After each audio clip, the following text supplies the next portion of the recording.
بسم اللہ الرحمن الرحیم۔ آج کا جو پہلا سوال ہے بڑا ٹیکنیکل قسم کا سوال ہے۔ مطیع الرحمان صاحب انڈیا سے پوچھتے ہیں دوسری شادی کا رواج کیسے دیں؟ سبحان اللہ۔ مفتی صاحب اکثر ایک سے زیادہ شادی کے بارے میں ترغیب دیتے ہیں، آپ اکثر ایک سے زیادہ شادی کے بارے میں ترغیب دیتے ہیں، اگر ہمیں معاشرے میں اس کی عادت کو فروغ دینا ہے تو اس کی ترکیب اور راستہ کیا ہے، اس کا ہم آغاز کیسے کریں؟ اس کا آپ ایسے آغاز کریں کہ آپ ایک اور شادی کر لیں، اگر آپ نے پہلی بھی نہیں کی ہے تو پہلی کر لیں ورنہ دوسری کر لیں، اس طرح سے آغاز ہو جائے گا اس کا۔ دیکھیں کوئی بھی چیز کو رواج ڈالنا ہوتا ہے تو ایک تو یہ کہ سب سے اہم ترین طریقہ یہ کہ وہ کام کر لیا جائے، جیسے رسول اللہ صلی اللہ علیہ وسلم کی جو حضرت زینب رضی اللہ تعالیٰ عنہ تھیں، آپ کی زوجہ تھیں، وہ پہلے زید ابن حارثہ کے نکاح میں تھیں رضی اللہ عنہ۔ انہوں نے جب طلاق دے دی تو آپ صلی اللہ علیہ وسلم نے ارادہ کیا کہ آپ ان سے نکاح کریں، لیکن زید ابن حارثہ چونکہ نبی کے منہ بولے بیٹے تھے تو عربوں میں یہ رواج تھا کہ منہ بولے بیٹے کو حقیقی بیٹے کی طرح سمجھتے تھے اور اس کی زوجہ کو حقیقی بہو کی طرح سمجھتے تھے۔ تو قرآن نے کہا کہ منہ بولا بیٹا نہ وراثت میں اس کا کوئی حصہ ہے، بلکہ حقیقی بیٹا حقیقی ہوتا ہے، منہ بولا بیٹا حقیقی نہیں ہوتا، لہذا اس کی بیوی بھی حقیقی بہو نہیں ہے۔ تو اب اس کے لیے اتنا نہیں کیا کہ اے نبی آپ لوگوں کو بتا دیں کہ جو منہ بولی بہو ہے وہ حقیقی بہو تھوڑی ہوتی ہے، وہ تو غیر محرم ہے، اس سے نکاح جائز ہے۔ نا نا نا نا نا، اللہ نے فرمایا زوجنا، کہا ہم نے آپ کا نکاح ان سے کر دیا ہے، لکی لا یکون علی المؤمنین حرج فی ازواج ادعیائہم، تاکہ قیامت تک اگر کوئی یہ نکاح کرنا چاہے گا اپنے منہ بولے بیٹے کی بیوی سے تو وہ آپ کا حوالہ دے سکے گا کہ نبی نے جب کیا ہے تو ہمارے لیے کیوں ناجائز ہو گیا یہ۔ تو پتہ چلا کہ کہنے سے وہ بات نہیں ہوتی، جو پریکٹیکلی جو کام کرنے سے ہوتا ہے۔ تو دوسری شادی کا رواج دینے کا پہلا طریقہ تو یہ کہ کریں، جب کریں گے تو رواج ہوگا۔ ٹھیک ہے سینکڑوں لوگ مخالفت کریں گے لیکن آہستہ آہستہ لوگ اس چیز سے مانوس ہوں گے، اور جو ہماری بیچاری خواتین گھروں میں بیٹھی بوڑھی ہو رہی ہیں، کنواری بیوہ طلاق یافتہ، ان کو ٹھکانہ نصیب ہوگا۔ پہلا پوائنٹ۔ دوسرا پوائنٹ یہ ہے کہ جو لوگ دوسری شادی کریں وہ اچھی نیت سے کریں۔ آج جس طرح سے دوسری شادی ہو رہی ہے نا، اس سے رواج بڑھنے کے بجائے کم ہو رہا ہے۔ وجہ اس کی یہ کہ دوسری شادی کرنے کے بعد پہلی بیوی کو بھول جاتے ہیں، ساری توجہ دوسری بیوی کی طرف، کیونکہ وہ نئی نئی آئی ہے، وہ پرانی والی بیوی اپنی اچھی نہیں لگ رہی ہوتی تو اس بیچاری کو لٹکا دیتے ہیں۔ تو جب یہ آپ کا ایٹیٹیوڈ اور یہ عمل لوگوں کے سامنے جاتا ہے تو لوگ کانوں کو ہاتھ لگاتے ہیں اور لوگ اس کو ظلم سمجھتے ہیں، اور بجائے یہ رواج بڑھنے کے اور کم ہو جاتا ہے۔ تو اس لیے آپ نے ایک اچھی مثال قائم کرنی ہے۔ پھڈے بازی تو ہوگی، وہ تو اس کا لازمی جزو ہے، لیکن آپ نے جب دوسری کی ہے تو پہلی کا بہت خیال کرنا ہے، اور جو ہے اس کو اضافی آپ نے کچھ دنوں کے لیے تو یہ باور کرانا ہے کہ دوسری شادی کرنے کے بعد میرے دل میں تم سے محبت کم نہیں ہوئی ہے بلکہ بڑھ گئی ہے۔ تو آپ کو اس کے لیے بڑی قربانی دینی پڑے گی۔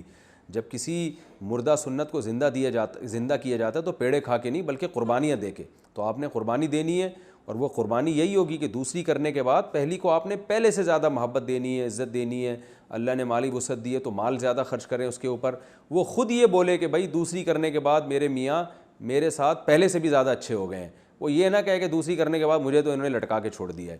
تو یہ مثال، اور اس میں اتنا غلوب بھی نہ ہو کہ دوسری کو ہی لٹکا دیں آپ، کے پتہ چلا دوسری شادی کی اور پھر پہلی بیوی کو آپ نے میرے بیان سن کے اتنی زیادہ محبت دی کہ دوسری کو اب لفٹ ہی نہیں کرا رہے آپ، تو پھر اس کے ساتھ زیادتی ہے۔ تو بیلنس کرنا ہے، بیلنس، اور اس کے لیے تھوڑا مجاہدہ کرنا پڑے گا، اور خاص طور پہ پہلی بیوی کو جو زخم پہنچا ہے، کیونکہ ظاہر ہے ہمارے معاشرے میں ایک چیز کا رواج نہیں ہے تو اس کو تکلیف ہوتی ہے۔ جہاں رواج ہے وہاں تو عورتیں خود ہی کرا دیتی ہیں۔ سوڈان میں میں نے اپنی کتاب میں حوالے دیے ہیں کہ وہاں رواج ہے 4 شادیوں کا، وہاں تو دوسری شوہر اگر نہ کر رہا ہو نا دوسری شادی تو پہلی بیوی اعتراض کر لیتی ہے، خیریت تو ہے، کیا ہو گیا، کیوں نہیں کر رہے، تو وہ خود کرا رہی ہوتی ہے اپنے میاں کی دوسری شادی۔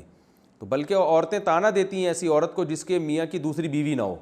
بعض عرب ملکوں میں ایسا بھی ہے کہ عورت تانے دیتی ہے تمہارا میاں ایک پر اکتفا کر کے بیٹھا ہوا ہے، اس کا مطلب یہ تو جو ہے نا کوئی مسئلہ ہے اس کے ساتھ۔ اس طرح کے الٹے الٹے تانے ملتے ہیں ان عورتوں کو۔ تو عورت سمجھتی ہے کہ میرا میاں مرد ہے، یعنی اس میں طاقت اللہ نے دی ہے تبھی وہ ایک سے زیادہ شادی کر رہا ہے۔ تو جہاں رواج ہے وہاں تو الٹا حساب کتاب ہے کہ عورت خود کراتی ہے۔ ہمارے ملکوں میں رواج نہیں ہے تو عورت کو بڑی تکلیف ہوتی ہے کہ میرے میاں نے پتہ نہیں میرے اندر کیا کمی تھی جو مجھ پہ سوکن لے آیا ہے۔ تو ظاہر ہے وہ تکلیف جب اس کو ہوگی تو اس کا مرہم بھی تو آپ نے ہی بننا ہے۔ اور دوسرا 2 باتیں یہ ہو گئیں، یعنی پہلی بات کیا ہے کہ کرنا ہے یہ کام، دوسری بات کیا ہے کہ دوسری شادی کر کے پہلی کو بھول نہیں جانا، لٹکا نہیں دینا ہے، اور تیسرا کام یہ کرنا ہے کہ پہلی پہ الزامات نہیں لگانے ہیں۔ بہت سے لوگ جب دوسری کرتے ہیں تو دوسری رشتہ تلاش کرنے کے لیے کیا کہتے ہیں، لوگ پوچھتے ہیں کیوں کر رہے ہو دوسری، تو بلا وجہ پہلی بیوی کے عیب بیان کرنا شروع کر دیتے ہیں. ایکچولی مجھے ضرورت ہے اصل میں دوسری شادی کی، ایکچولی میری بیوی کھانا نہیں پکاتی، ایکچولی مجھے خدمت نہیں کرتی، بیمار رہتی ہے، ٹوپے ڈرامے. تو بھائی تم اگر ایک تو اس پہ سوکن لا کے اس کو تکلیف دے رہے ہو، اوپر سے اس کی برائیاں دنیا کے سامنے کیوں بیان کر رہے ہو؟ اپنی گھر کی بات اگر اس میں برائی بھی ہے تو گھر میں رکھو، اس کو دنیا کے سامنے کیوں ڈھنڈورا پیٹ رہے ہو؟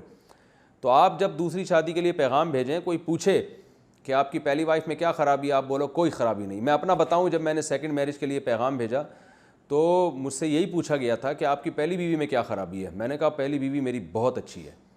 حالانکہ کچھ تھوڑے بہت اختلافات تو ہر گھر میں ہوتے ہیں، چھوٹے موٹے، وہ ہمارے یہاں بھی تھے. میں نے وہ اختلافات بھی ہائی لائٹ نہیں کیے. میں نے کہا اس میں کوئی خرابی نہیں ہے، بہت اچھی ہے. انہوں نے کہا پھر آپ کیوں کر رہے ہو جب آپ کی پہلی اتنی اچھی ہے؟ میں نے کہا میں کر رہا ہوں، اللہ نے مجھے اجازت دی ہے. تو اس سے یہ تو ممکن ہے کہ رشتہ نہ ملے آپ کو، تو کوئی بات نہیں، نہ ملے، آپ کا جو فرض تھا آپ نے ادا کر لیا، آپ کو سنت کا ثواب مل جائے گا. غلط طریقے سے آپ 4 شادیاں کر لیں، اس سے بہتر ہے آپ ساری زندگی کنوارے رہیں. کریں ایک نمبری والے طریقے سے، اور انشاءاللہ مل جائے گا رشتہ. نہیں ملتا تو آپ تو نکاح کا پیغام بھیجنے کا مکلف ہے نا. نکاح کرنا تو اللہ کے ہاتھ میں ہے. ہر آدمی پیسہ کمانے کی کوشش کرتا ہے، مل تھوڑی جاتا ہے ہر ایک کو. تو ہر آدمی کوشش کر لے 4 کی، لیکن ہر ایک کی ہوں گی تھوڑی 4، کسی کی 1 ہوگی، کسی کی 2 ہوں گی، کسی کی 3 ہوں گی، کسی کی 4 ہو جائیں گی، کسی کی 1 بھی نہیں ہوگی. تو اس کو ثواب ملے گا بس. تو ثواب کوئی کم چیز تھوڑی ہے. تو یہ 3 پوائنٹ کا اگر خیال کریں. پہلا پوائنٹ دوبارہ سے بتا دوں کیونکہ ٹاپک بہت اہم ہے. نمبر 1، رواج اگر ڈالنا چاہتے ہیں تو یہ کام کرنا پڑے گا، زبانی باتوں سے کام نہیں چلے گا. اور خاص طور پہ ان کو کرنا پڑے گا جو قوم کے مقتدا اور رہبر ہیں، جن کو لوگ فالو کرتے ہیں. اور دنیا داروں کو بھی یہ کرنا پڑے گا. ہمارے ایک جاننے والے ہیں، وہ مولانا نہیں ہیں، تھوڑے لبرل ٹائپ کے آدمی، انہوں نے دوسری شادی کی. میں نے کہا آپ کے دوسری شادی کرنے سے نا زیادہ لوگوں کو فائدہ ہوگا، اس لیے کہ مولانا ٹائپ کے جو لوگ کرتے ہیں، لوگ کہتے ہیں یار یہ تو ویسے ہی ٹریک سے ہٹے ہوئے ہوتے ہیں. آپ جب کرو گے نا یہ کام، میں نے کہا جو لبرلز لوگ ہیں تو لوگ کہیں گے یار یہ لوگ آپ کو، میں نے کہا لبرل لوگوں کو لوگ سمجھتے ہیں زیادہ پڑھے لکھے ہیں. تو جب آپ یہ کام کرو گے تو لوگ زیادہ مانوس ہوں گے. تو اور پہلا کام کرنا ہے یہ، خاص طور پہ مقتدا لوگوں کو، قوم کے جو رہبر ہیں، مقتدا ہیں. دوسرا کام، پہلی بیوی کو لٹکانا نہیں ہے، اس کو پہلے سے زیادہ عزت دینی ہے، ٹائم دینا ہے، وقت دینا ہے. تیسرا کام کہ پہلی بیوی کی برائیاں بیان کر کے نہیں رشتے تلاش کرنے آپ نے، بلکہ اس کی اچھائیاں بیان کرنی ہے. پھر مل جائے رشتہ تو بھی ٹھیک ہے، نہیں ملے تو بھی ٹھیک ہے، بلکہ اس میں کوئی عیب ہو بھی تو بھی نہیں بیان کرنا. بولے بھائی میری بیوی بہت اچھی ہے. اور یاد رکھو عقل مند آدمی اس بیس پہ آپ کو رشتہ دے گا، اور پاگل آدمی اس بیس پہ دے گا کہ آپ اپنی پہلی بیوی کی برائیاں کر رہے ہیں. عقل مند سوچے گا کہ یار یہ پہلی بیوی کتنی اچھائیاں کر رہا ہے، تو اس کا مطلب یہ خود بھی اچھا ہوگا، تبھی تو اچھائیاں کر رہا ہے، تو اس کی برائیوں کو پردہ ڈال رہا ہے. تو وہ الگ بات ہے، عقل مند لوگ مارکیٹ میں شارٹ چل رہے ہیں آج کل. تو وہ جب تک آپ برائیاں نہیں کریں کوئی رشتہ نہیں دیتا، لیکن آپ نے تمیز سے کام کرنا ہے. تو یہ 3 پوائنٹ کا خیال کریں گے انشاءاللہ، تو اس سے انشاءاللہ اس معاشرے میں دوسری شادی کو فروغ ہوگا، اور اس سے ہماری خواتین کو عزت والا ٹھکانہ نصیب ہوگا. اور ایک کام لازمی کرنا ہے، دونوں بیویوں کو اکٹھا بالکل نہیں رکھنا، دونوں کو الگ الگ گھر دینا ہے. کیونکہ دونوں کو اکٹھا رکھنا یہ ظلم ہے دونوں کے ساتھ، کیونکہ سوکن کو سوکن سے تکلیف ہوتی ہے. بعض لوگ زبردستی لا کے ٹھوس دیتے ہیں. ہاں کسی میں اتفاق سے محبت ہے، سوکنوں میں رہ رہی ہیں تو ایک الگ بات ہے، لیکن مارکیٹ میں ایسی سوکنیں آج کل ملتی نہیں ہیں. زیادہ تر تو عورت کو نفرت ہی ہوتی ہے طبی طور پر. تو گھر الگ الگ لے کے دینے ہیں. اور گھر الگ دینے کے پیسے نہیں آپ کے پاس، اس کا طریقہ میں ایک بیان میں بتا چکا ہوں کہ الگ گھر جب کہ افورڈ نہیں کر سکتے تو افورڈ کرنے کا طریقہ کیا ہے، وہ میں ایک بیان میں بتا چکا ہوں. یہاں بتایا تو بات بہت لمبی ہو جائے گی، وہ میرا کلپ دوبارہ دیکھ لیں آپ یوٹیوب پہ. خالی جگہ پر سلام کہیں گے. میں نے بڑوں سے سنا ہے کہ کسی خالی کمرے میں بھی جائیں تو وہاں سلام کریں. آپ کے سلام کا جواب فرشتے دیتے ہیں. اس کی کیا حقیقت ہے؟ کیا ہمیں سلام کرنا چاہیے؟ غفران شیخ دہلی سے. جی ہاں، خالی گھر میں جائیں تو سلام کرنا چاہیے، وہاں فرشتے بھی ہوتے ہیں، جنات بھی ہوتے ہیں، سلام کا جواب دیں گے. کمرے کا مجھے نہیں یاد پڑتا، میرے یعنی خالی گھر کے بارے میں علماء سے سنا ہے. اس بارے میں کوئی حدیث بھی ہے یا نہیں ہے یہ میرے علم میں اس وقت نہیں ہے، میں نے اس کے بارے میں تحقیق نہیں کی کہ کیا اس بارے میں کوئی حدیث ہے. لیکن عربوں کو دیکھا ہے کہ وہ جب گھر میں جاتے ہیں تو سلام کرتے ہیں، اور لاجک یہ بیان کرتے ہیں بھائی فرشتے تو موجود ہوتے ہی ہیں، اور سلام کی ایک برکت بھی ہوتی ہے. تو یہ کوئی اتنا بڑا فقہی مسئلہ تو ہے نہیں کہ جس کے لیے کوئی بخاری مسلم کی ہمیں حدیث چاہیے ہو. اگر کسی کا ذوق ہے تو ٹھیک ہے، نہیں ہے تو بھی ٹھیک ہے. تو سلام ہی ہے نا، کوئی بری چیز تھوڑی کر رہا کوئی. البتہ اس بارے میں کسی کے پاس کوئی مستند حدیث ہو تو میرے پاس بھیج دیں، تو پھر بات ذرا اوتھینٹک اور مضبوط ہو جائے گی.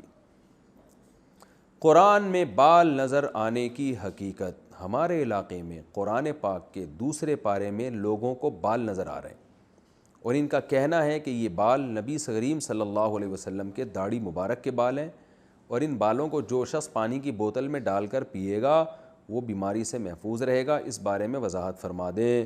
امتیاز علی نواب شاہ۔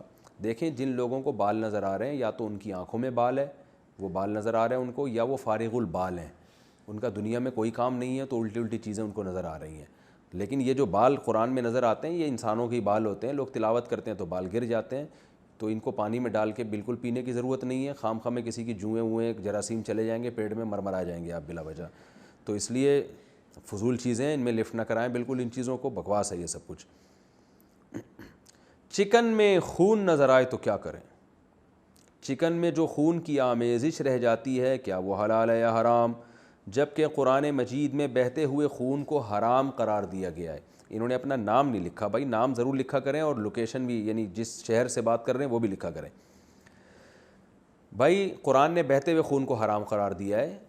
دمہ مسفوحہ جسے قرآن نے کہا ہے، بہتا ہوا خون وہ ہوتا ہے جو جانور ذبح کرتے ہوئے نکل رہا ہو، تو مرغی ذبح کرتے ہوئے جو خون نکل رہا ہوتا ہے وہ حرام ہے، لیکن جو گوشت میں خون رہ جاتا ہے وہ جائز ہے۔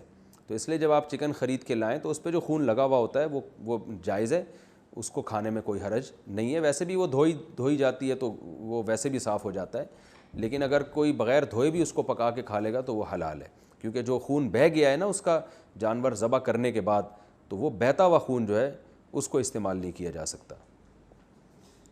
کیا نصاب کو منہا کر کے زکوٰۃ دیں گے؟ عبدالصمد انڈیا سے۔ کسی کے پاس 7.5 تولہ سونا ہو تو زکوٰۃ فرض ہوتی ہے، میرے پاس 20 تولے سونا ہے۔ بھائی عبدالصمد آپ ذرا کہاں رہتے ہیں ذرا مجھے بتائیے گا یار، اور کبھی اکیلے میں کہیں نکل رہے ہوں تو بھی بتائیے گا۔ آپ کے پاس 20 تولے سونا ہے، مجھے پورے 20 تولے سونے کی زکوٰۃ دینی ہوگی یا 7.5 تولے سونا نکال کر 52.5 تولہ سونا کی زکوٰۃ دینی ہوگی؟ عبدالصمد بھائی آپ چاہ رہے ہیں کہ آپ کی 10 انگلیاں گھی میں ہوں، ایسا نہیں ہوگا۔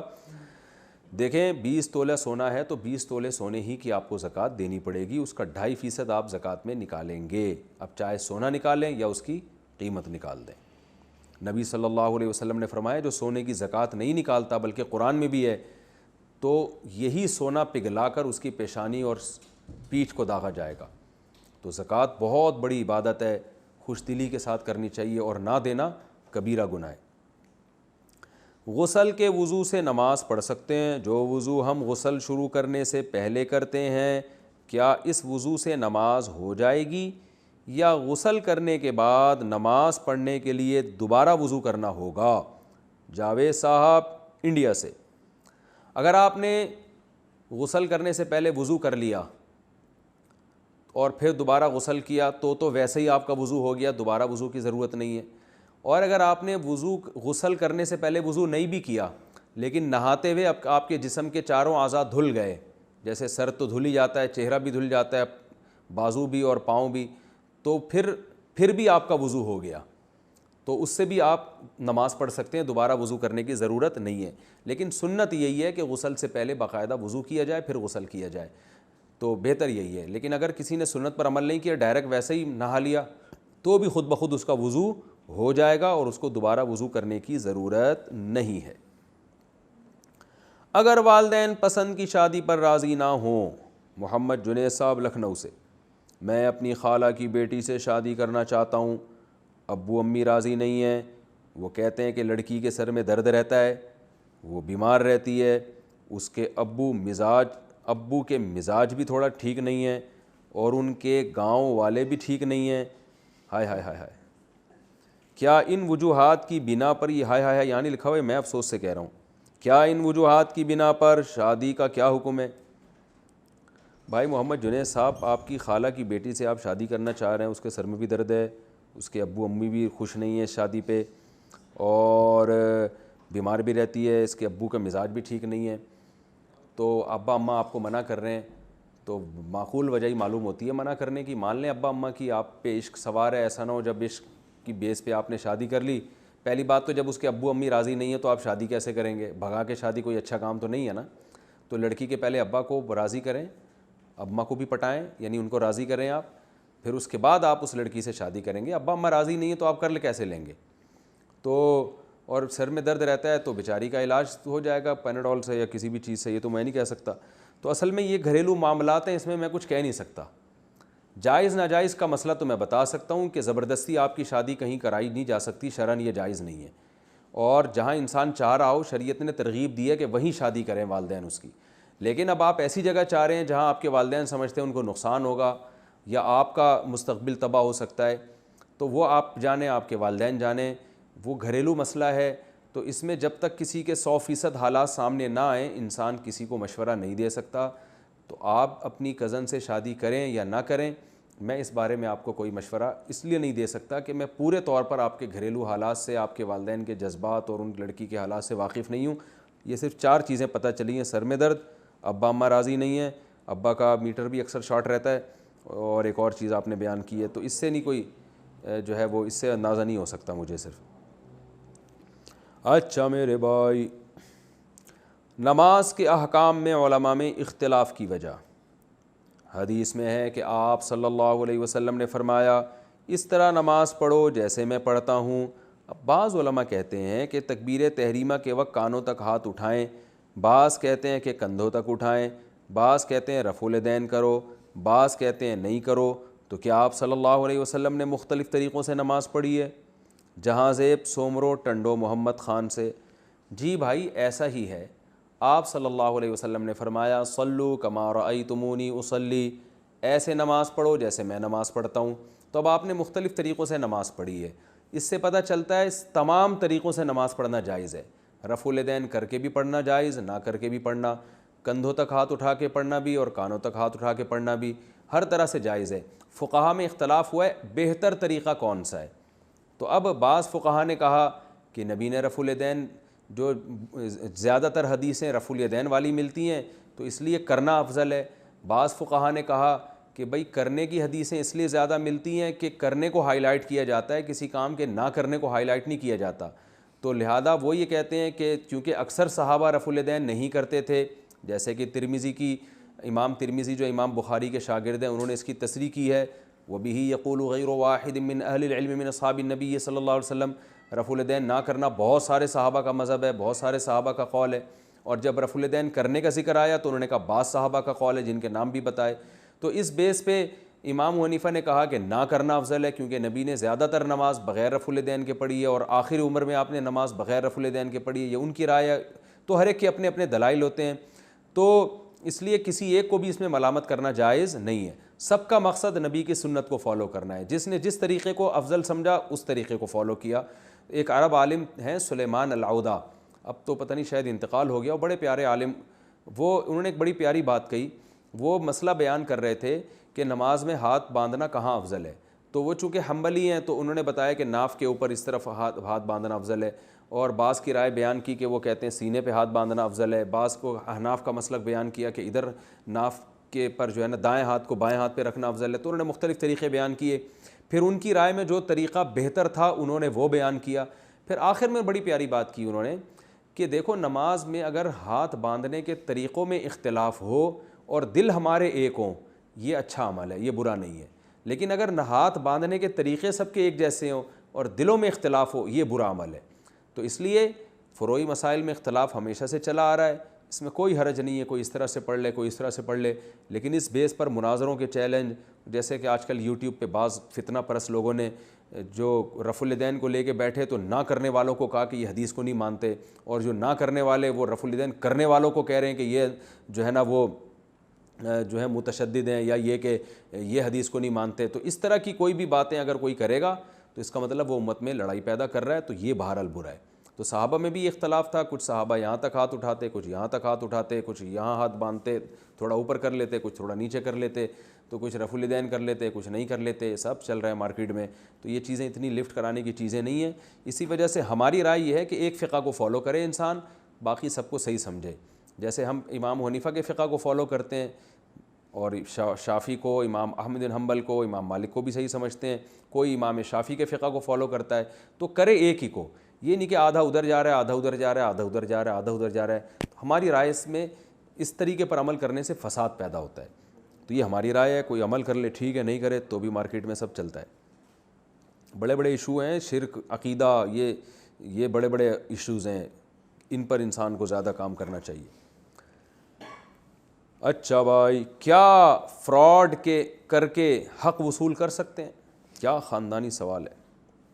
اگر پیسے وصول کرنے کا کوئی اور راستہ نہ ہو تو کیا فراڈ کے بدلے فراڈ کر کے پیسے حاصل کر سکتے ہیں؟ عبد الوہاب کراچی سے۔ پہلے میں ان کے سوال کو ڈیفائن کر دیتا ہوں۔ یہ پوچھنا یہ چاہ رہے ہیں کہ جیسے کسی شخص نے عبد الوہاب بھائی سے پیسے لے لیے، 1,00,000 روپے قرضہ لے لیا اور کہا 1 مہینے بعد دوں گا، یا 1,00,000 کی کوئی گاڑی خریدی ان سے، گاڑی تو 1,00,000 میں آج کل نہیں آ رہی، موبائل خریدا، موبائل لے کے استعمال کر رہے ہیں، اب 1,00,000 روپے دے ہی نہیں رہے ان کو، یہ مانگ کے تھک گئے، ٹائم بھی پورا ہو گیا، وہ دے نہیں رہا، تو انہوں نے کیا کیا، کسی طرح دھوکے سے ان سے 1,00,000 روپے نکلوا لیے، کوئی ٹوپی کرا کے نا، جھوٹ بولنا تو جائز نہیں، کوئی ٹوپی کرا کے نکلوا لیے۔ مثال کے طور پر ایک دن کیا ہوا، ان کا بٹوا وہاں پڑا رہ گیا تھا، اس میں 1,00,000 روپے پڑے ہوئے تھے، تو انہوں نے بٹوے پہ ہاتھ صاف کر کے 1,00,000 روپے نکالے اور بٹوا ان کو واپس کر کے کہا کہ اپنے بٹوے کی حفاظت کیا کریں۔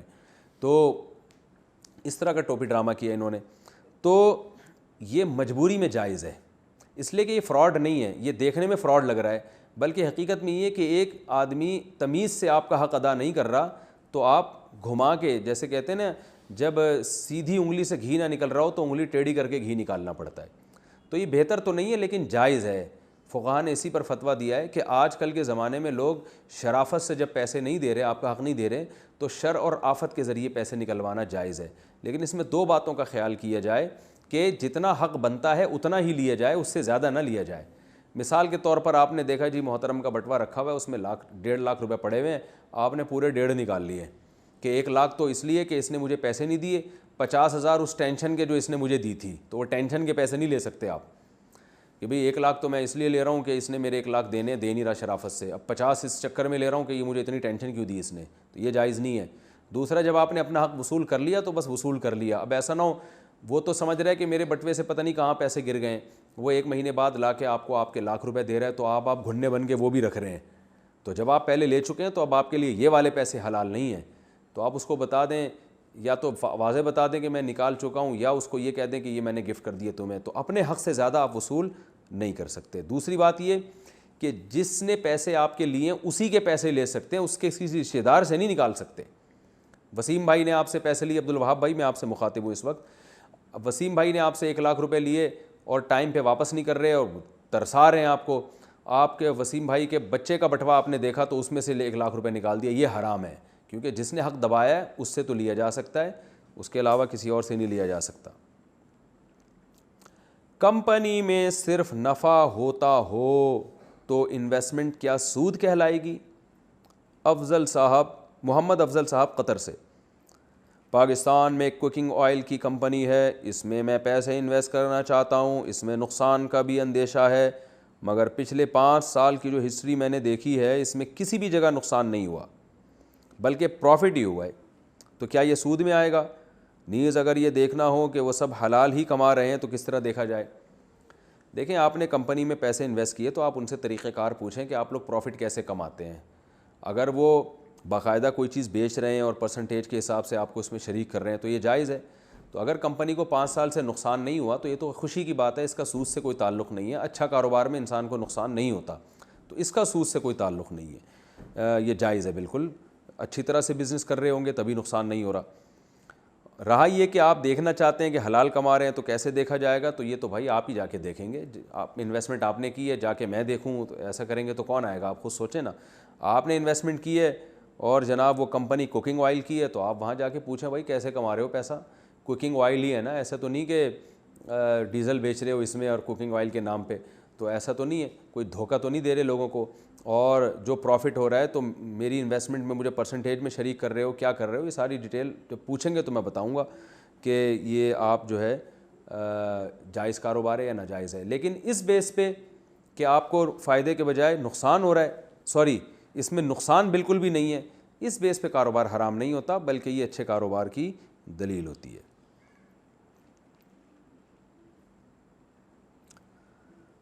زکوٰۃ کی ادائیگی کا وقت کیا ہے؟ زکوٰۃ کا 1 سال اگر 25ویں روزے کو ہوتا ہو تو زکوٰۃ کب ادا کرنی چاہیے؟ کیا 25ویں روزے سے پہلے زکوٰۃ ادا کر سکتے ہیں یا 25ویں روزے ہی کو زکوٰۃ دینی ہوگی؟ یا 25ویں روزے کے بعد بھی زکوٰۃ ادا کر سکتے ہیں؟ اگر ہم 25ویں روزے کو زکوٰۃ کے پیسے الگ رکھ دیں، اس کے بعد زکوٰۃ ادا کریں تو کیا یہ درست ہوگا؟ عدنان صاحب انڈیا سے۔ عدنان بھائی، اگر زکوٰۃ پہ سال 25ویں روزے کو گزر رہا ہے تو جب بھی 25 رمضان آئے گا آپ پر زکوٰۃ واجب ہو جائے گی، اور آپ کو 25 رمضان کو حساب کرنا پڑے گا۔ حساب کے لیے 25 رمضان ہوگا، چاہے زکوٰۃ آپ 24 کو دے دیں، ایڈوانس 6 مہینے پہلے دے دیں وہ بھی جائز ہے، یا 1 دن بعد 2 دن بعد دے دیں تو بھی جائز ہے، لیکن حساب جو آپ کو کریں گے نا وہ 25ویں روزے کا۔ مثال کے طور پر 25ویں روزے کو آپ نے جب حساب کیا تو آپ کی زکوٰۃ 1 لاکھ بن رہی تھی، اور آپ زکوٰۃ احتیاطاً 6 مہینے پہلے دے چکے ہیں اور وہ آپ نے 50,000 دی ہے، تو اس کا مطلب 50,000 تو ادا ہو گئے، 50 مزید دے دیں آپ، ٹھیک ہے نا۔ اور اگر آپ نے زکوٰۃ آپ پر لازم ہوئی ہے 1 لاکھ اور آپ 6 مہینے پہلے 1.5 لاکھ دے چکے ہیں تو وہ 50,000 غریبی کے ہو گئے، 1 لاکھ زکوٰۃ کے ہو گئے، 50,000 نفلی ہو گئے، وہ غریبی میں ثواب۔ اب وہ واپس نہیں لے سکتے غریب سے جا کے کہ یار میری تو 1 لاکھ بن رہی ہے، میں تو غلطی سے زیادہ دے دی تمہیں، وہ بس وہ غریبی میں ہو گئے، ٹھیک ہے نا۔ تو اور یہ بھی ہو سکتا ہے کہ 25ویں تاریخ کو آپ نے حساب لگایا، پتہ چلا جی 1 لاکھ زکوٰۃ بن رہی ہے آج، تو 1 لاکھ نکال کے الگ رکھ دیے کہ بعد میں دوں گا۔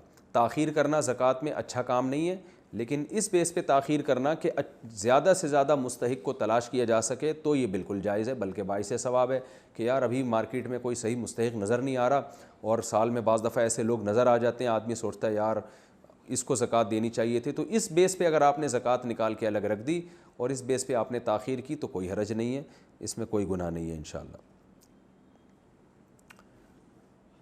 کیا اللہ کا ہاتھ ہے؟ عمران لیسوتھو، یہ پتہ نہیں کوئی شاید کنٹری ہے۔ جیسا کہ کہتے ہیں کہ سب اللہ کے ہاتھ میں ہے، کیا یہ کہنا صحیح ہے؟ کیونکہ اللہ تو ہاتھ سے پاک ہے، کیا اس جگہ یہ کہنا صحیح ہے کہ سب اللہ کی طرف سے؟ دیکھیں حدیث میں آتا ہے کہ اللہ تعالیٰ کے 2 ہاتھ ہیں، وکلتا یدیہ یمین، اور دونوں ہاتھ داہنے ہیں، تو یہ چیزیں متشابہات میں سے ہیں۔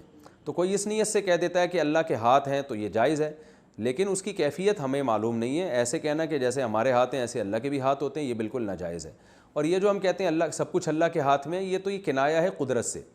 جیسے ہم کہتے ہیں نا یار سارے اختیارات تو صدر کے ہاتھ میں ہیں، تو یہ تھوڑی کہ وہ صدر کے ہاتھ میں جا کے سارے اختیارات کسی نے شاپر میں ڈال کے رکھ دیے ہیں، بلکہ یہ طاقت اور قوت سے کنایا ہوتا ہے کہ یار سب کچھ تو ابا کے ہاتھ میں ہے۔ لوگ کہتے ہیں نا، مجھ سے کہتے ہیں یار میری شادی نہیں ہو رہی کیونکہ وہ تو سب کچھ ابا کے ہاتھ میں ہے، تو اب یہ تھوڑی کہ آپ کی شادی کرنا ایک شاپر میں ڈال کے آپ نے ابا کے ہاتھ میں رکھ دیا ہے، یہ کنایا ہے کہ طاقت ہمارے گھر میں ابا کی ہے، ابا کی چلتی ہے اور چلنی بھی چاہیے ابا کی۔ تو بھائی حکومت کے ہاتھ میں ہے سب کچھ، تو اسی طرح ہم یہ بھی کہتے تھے بھائی سب کچھ اللہ کے ہاتھ میں ہے، تو مراد یہ ہوتا ہے کہ سب طاقت اور قوت اللہ کی ہے، چلے گی اللہ کی، تو یہ کنایا ہے، اس کا مطلب وہ والا ہاتھ نہیں ہوتا جو انسانوں کا ہاتھ ہے۔ باقی جو قرآن میں ید کا لفظ اور حدیث میں ید کا لفظ اللہ کے لیے استعمال ہوا تو وہ متشابہات میں سے ہے، اس میں ہمیں خاموشی اختیار کرنی چاہیے۔ بس اللہ کا ہاتھ ہے جیسے کہ حدیث میں آیا کما هو لائق بشانی، جیسے کہ اللہ کی شان ہے، اور اس میں گہرائی میں جانا، اس میں غور و فکر کرنا یہ حرام ہے، کیونکہ اللہ کا کوئی جسم نہیں ہے، اللہ ان چیزوں سے پاک ہے۔ تو اللہ کے بارے میں، ذات کے بارے میں ہمیں بحث کرنے کی بالکل اجازت نہیں۔ ہم اللہ کو اللہ کی ان صفات سے پہچانتے ہیں جو اللہ نے اپنے نام بیان کیے، رحمان ہے، رحیم ہے، علی کل شیء قدیر ہے، اور اپنے بندوں سے محبت کرتا ہے، نافرمانوں پہ اس کو غضب آتا ہے، انتقام لینے والا ہے، ستار ہے، گناہوں پہ پردہ ڈالنے والا۔ ان صفات سے ہم اللہ کو پہچانتے ہیں۔ اللہ کی ذات کی گہرائی میں ہمیں جانے کی قطعاً اجازت نہیں، یہ بہت بڑی گمراہی ہے، اور یہ ہماری مینٹل اپروچ سے، مینٹل لیول سے اوپر کی چیزیں، اس لیے بھی ہمیں اس سے منع کیا گیا ہے۔ تشدد سے بچنے کے لیے خود کو غیر مسلم بتانا۔ انڈیا میں کئی شہروں میں RSS کے لوگ کسی کو پکڑتے ہیں، اگر کوئی مسلمان نکلتا ہے تو اس کو مارنا شروع کر دیتے ہیں اور وہیں جان سے مار دیتے ہیں۔ کیا ایسی حالت میں مسلمان کے لیے اپنا دین چینج کرنا، یعنی جان بچانے کے لیے اپنے آپ کو ہندو کہہ دینا جائز ہے یا نہیں؟ محمد زبیر انڈیا سے۔ دیکھیں اس کو دین چینج کرنا نہیں کہتے، اس کو کہتے ہیں دل میں انسان مومن ہو، اوپر سے جھوٹ بول دے، تو جان بچانے کے لیے ایسا جھوٹ بولنا جائز ہے۔ قرآن میں اللہ نے اس کا ذکر کیا ہے، الا من اکرہ وقلبہ مطمئن بالایمان، کہ جو دل سے مومن ہو، جان بچانے کے لیے زبان سے اگر وہ کہہ دے کہ میں کافر ہوں یا ہندو ہوں، تو اللہ نے فرمایا کہ اس کو گناہ نہیں ہوگا، اور قتل کا خطرہ نہ ہو لیکن بہت زیادہ مار پیٹ کا خطرہ ہو تو بھی کہہ سکتے ہیں۔ تو عزیمت تو یہی ہے کہ انسان زبان سے اپنے آپ کو مسلمان کہے اور شہید ہو جائے، لیکن اگر کوئی جان بچانے کے لیے ایسے موقع پہ جھوٹ میں اپنے آپ کو کافر کہہ دیتا ہے تو وہ کافر نہیں ہوتا۔ ہاں نارمل کنڈیشن میں کوئی اپنے آپ کو ہندو یا عیسائی کہہ دے گا تو وہ اسلام سے خارج ہو جائے گا۔